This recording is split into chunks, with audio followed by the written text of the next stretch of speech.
pasca terjadinya teror bom di Sarina Tamrin, Jakarta. General Manager Discovery Shopping Mall Wayan Puspanegara meminta masyarakat Bali tidak terlalu panik terhadap pesan berantai yang menyebar melalui media sosial.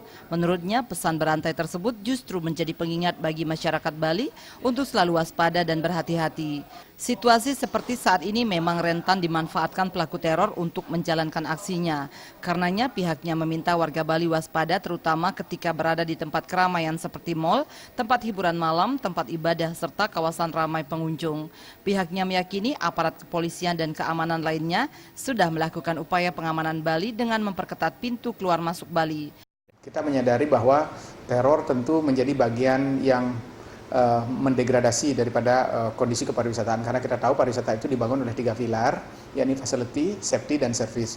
Maka di sektor safety atau keamanan ini tentu menjadi titik krusial yang harus kita perkuat, karena pertanyaan wisatawan yang datang ke Bali sekarang kan tidak menanyakan seberapa indah alamnya, seberapa tinggi nilai budayanya, tapi seberapa nilai jaminan keamanan yang bisa diberikan kepada warga negaranya. Oleh karena itu kita yang juga bergerak di bidang jasa pelayanan terhadap wisatawan memandang perlu mengambil langkah-langkah strategis. Selain aparat keamanan, masyarakat juga diminta ikut berpartisipasi mendukung proses pengamanan untuk menekan aksi terorisme. Andika dan Anggara Tana, Bali TV.